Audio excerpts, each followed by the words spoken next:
Olá, queridos, bom dia. Quero convidar você para que a gente olhe para mais uma porção da Palavra de Deus. Nós estamos aqui em Provérbios, capítulo 10, e hoje nós queremos estudar dos versículos 7 a 12. Na semana passada eu falei que nós começamos esse grupo esse conjunto de provérbios, de 375 provérbios. São considerados provérbios pessoais de Salomão, que vão do capítulo 10 até o capítulo 22, ou seja, a maior parte do livro, ou grande parte do livro de 30 capítulos.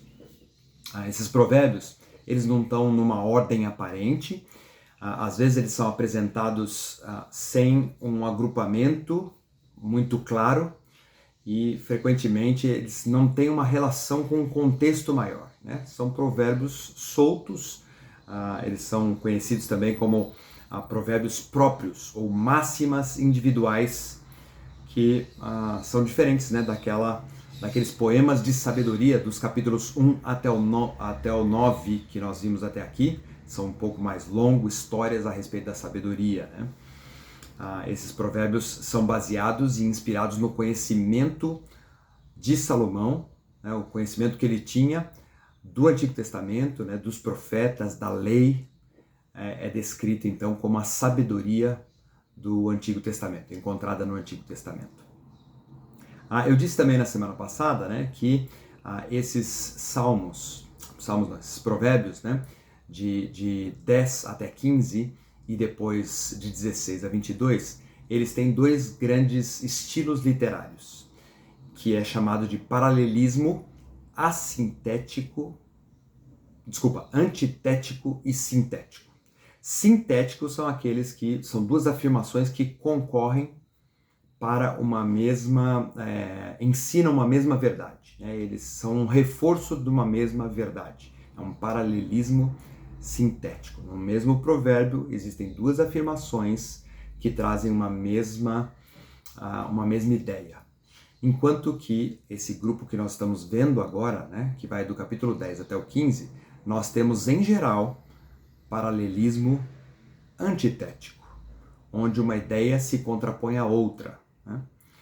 Então nós vimos na semana passada esse contraste entre o filho sábio versus o filho tolo. Nós vimos aquele que entesoura lucros desonestos versus aquele que anda em retidão. Nós vimos o justo que não passa fome versus o ímpio que tem os seus desejos frustrados. O preguiçoso versus o diligente, tá vendo? Ideias que se contrapõem. E por fim nós vimos bênçãos na vida dos justos versus a violência que recai sobre os ímpios, né? Tudo isso nos 6 primeiros versos do capítulo 10. Hoje eu quero ver com vocês, né, a sequência desse texto, versos 7 a 12. Então, abra sua Bíblia comigo, né, se você não tem ela aberta aí, em Provérbios capítulo 10, e acompanhe esse texto, né? Vamos fazer versículo por versículo, como fizemos na semana passada, porque mais uma vez nós temos uma série de lições aqui, uma quase por versículo, né? Versículo 7 nos diz... Vamos orar primeiro, né? Antes de entrarmos no texto aqui, vamos falar com Deus. Obrigado, Senhor, por essa manhã, te agradecemos por mais essa oportunidade e colocamos nossas vidas diante do Senhor. Nos ensina com a tua palavra, nos dá entendimento, sabedoria, a partir das Sagradas Escrituras. É o que nós pedimos no precioso nome de Jesus. Amém. Então, versículo 7, né? Provérbios 10, versículo 7 diz assim: a memória deixada pelos justos será uma bênção, mas o nome dos ímpios apodrecerá. Então, essa ideia, né, da memória de alguém, o nome de alguém, né, refere-se à maneira como o justo ou o ímpio, né, como eles serão lembrados após a sua morte. Como é que eles serão lembrados tanto pelos homens como por Deus. Ou seja, o que Salomão chama atenção aqui, né, é para as consequências ou os resultados das nossas atitudes que vão para além das nossas vidas. A diferença do legado em que nós vamos deixar para as próximas gerações. A memória deixada pelos justos será uma bênção, mas o nome dos ímpios apodrecerá. A pergunta para nós nessa manhã é: que tipo de legado nós temos construído para as gerações que se seguirão? Na vida dos nossos filhos, na vida das nossas noras e netas, no meu caso, né?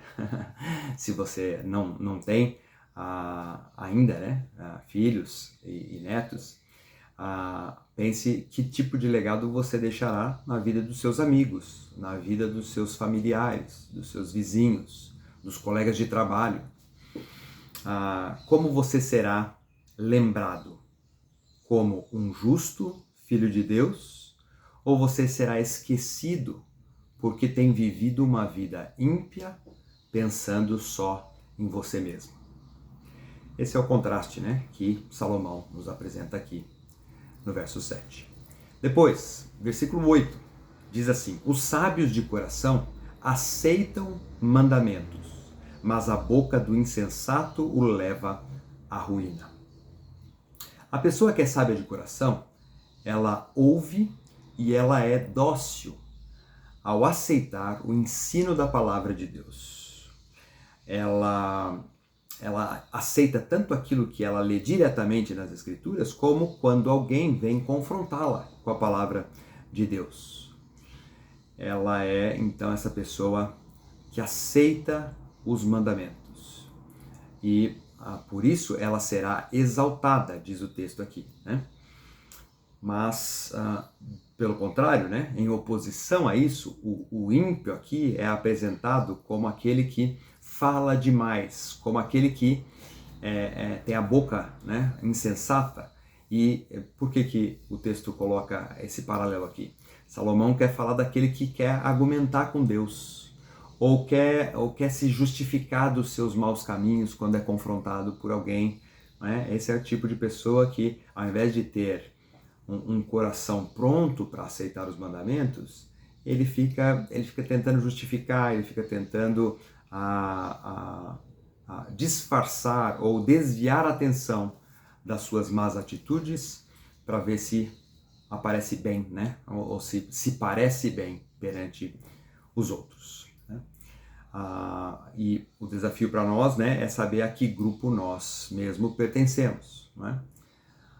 Você é daquele tipo de pessoa que se ofende com facilidade quando alguém te chama atenção em alguma área da vida? Você é aquele que se revolta e não aceita nunca ser corrigido, não quer que os outros se metam na sua vida? Ou você é alguém que pondera, né, quando ouve um conselho da palavra de Deus e submete o seu coração quando a palavra de Deus, né, é colocada diante de você? Essa é a exortação aqui do versículo 8. Seguindo, né, no versículo 9, nós temos o seguinte provérbio: quem anda com integridade, anda com segurança. Mas o que segue veredas tortuosas será descoberto. Viver em integridade é viver aquilo que se acredita, aquilo que se prega. É não temer que algo seja descoberto de repente na sua vida. O íntegro, ele não vive uma vida dupla, mas os perversos, eles sim, né, escondem segredos. A palavra de Deus em Provérbios, capítulo 11, versículo 3, diz que a integridade dos retos os guia, mas os pérfidos, pérfido é aquele que é traiçoeiro, aquele que é desleal, né? Aquele que não é íntegro. A sua mesma falsidade os destrói. Então, como você se classifica nesse sentido? Você é alguém transparente nas suas ações? Você é alguém de confiança? Alguém conhecido por ter um discurso único, um procedimento único no domingo à noite, quando você está lá na igreja com os irmãos, e o mesmo durante a semana, no trabalho, com a família, com os vizinhos? Integridade. Depois, temos o versículo 10. O versículo 10 nos diz assim: aquele que pisca maliciosamente causa tristeza, e a boca do insensato o leva à ruína. A Revista e Atualizada traz, ao invés de pisca maliciosamente, né, isso está na NVI, a Revista e Atualizada diz aquele que acena com os olhos. Salomão já tinha falado sobre isso lá em Provérbios, capítulo 6, versos 13 e 14, quando ele dá as características do ímpio. Diz assim, Provérbios 6, 13 e 14. O ímpio acena com os olhos, arranha com os pés e faz sinais com os dedos. No seu coração há perversidade, todo o tempo maquina o mal e anda semeando contendas. A ideia aqui, né, é aquilo que a gente tipicamente vê nos filmes, né, quando um trapaceiro está abordando as suas vítimas e ele tem um comparsa ali, né, para quem ele passa sinais, né, de maneira escondida, né, tentando executar a sua maldade. Mas a ênfase não é tanto o sinal, né, apesar da gente ter visto a presença desse sinal. O texto fala, né, a ênfase não é tanto o sinal aqui, mas reforça essa má atitude que é seguida de palavras insensatas. Então, aquele que pisca maliciosamente causa tristeza e a boca do insensato o leva à ruína. Tá vendo? É uma ação conjunta aí desse piscar malicioso com uma boca insensata. A pessoa que faz sinais e trapaceia também no seu falar, não é? Tem essa boca cheia de insensatez. O que o provérbio nos ensina, o que Salomão diz aqui é que isso leva esse tipo de pessoa à ruína. A consequência desse tipo de atitude, ela é descrita por Salomão como destruição de vida. Depois, no versículo 11, nós temos a continuidade aí, né, das consequências de um falar insensato.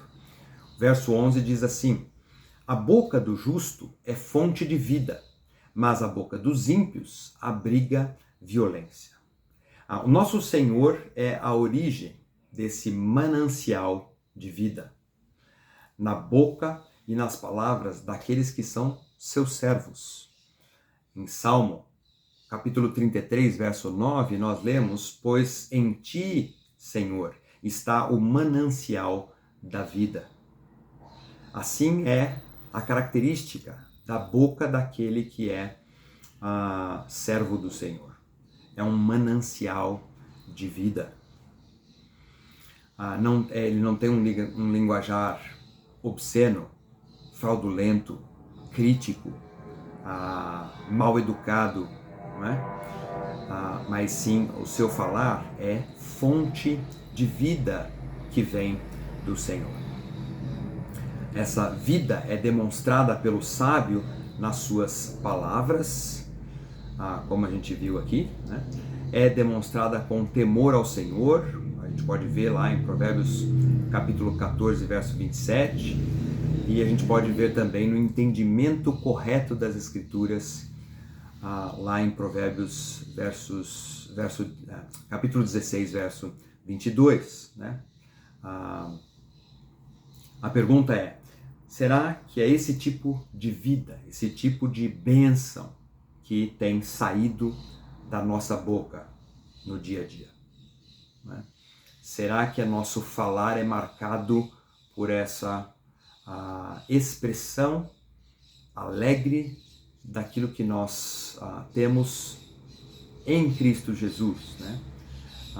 Essa vida que emana do nosso Deus, que transformou a nossa própria vida e agora deve ser uma fonte a jorrar na vida daqueles que estão à nossa volta, né? Será que isso é uma realidade no nosso falar? E aí então o texto termina, né, no versículo 12, dizendo assim: o ódio provoca dissensão, mas o amor cobre todos os pecados. Aqui então nós temos mais um contraste entre o ódio, que luta para prejudicar o próximo, versus o amor, que é compreensivo, é misericordioso e que busca o melhor para o seu próximo. Falando a respeito deste amor, né? Talvez a melhor e maior descrição sobre o que é o amor nas Sagradas Escrituras é o famoso capítulo 13, né, de 1 Coríntios, onde nós lemos dos versos 4 a 7 o seguinte a respeito do amor. O amor é paciente, o amor é bondoso, não inveja, não se vangloria, não se orgulha, não maltrata, não procura seus interesses, não se ira facilmente, não guarda rancor. O amor não se alegra com a injustiça, mas se alegra com a verdade. Tudo sofre, tudo crê, tudo espera, tudo suporta. Assim, então, eu termino, o nosso tempo de hoje com esse desafio. Que o nosso dia, a nossa semana, sejam marcados por essas características aqui, que Provérbios nos apresenta. Justiça no nosso proceder. Um coração sábio. Integridade de vida. Palavras doces. E o amor bíblico. Descrito aqui por Paulo em 1 Coríntios. Queridos, que Deus abençoe a sua semana, o seu dia, a sua semana, e que essas sejam marcas em nossa vida, para que a gente possa, demonstrar com a nossa própria vida, produzir com a nossa própria vida, vida em outras pessoas, derramar vida, assim como a palavra de Deus aqui nos exorta, Vamos orar e vamos colocar diante de Deus a nossa resto de semana. Pai de amor, nós te louvamos pela tua palavra e pedimos, Pai, para que essas qualidades encontradas aqui e descritas aqui por Salomão possam ser verdades em nossa vida. Nos ajuda, Senhor, a termos esse proceder de justiça, esse coração sábio, essa integridade ao longo da nossa semana, a falarmos de maneira doce, a transmitir de maneira que transmita vida a outros e a termos nossa vida regida por esse amor descrito aqui nas Sagradas Escrituras. Colocamos nossas vidas diante do Senhor, o nosso dia, esteja conosco, Pai, nos protegendo, nos guiando, nos instruindo, nos teus caminhos, para que o seu nome seja glorificado, onde quer que nós passemos, Pai. É a minha oração, no nome de Jesus. Amém. Um bom dia, uma boa semana para todos vocês, que Deus os abençoe. Até mais.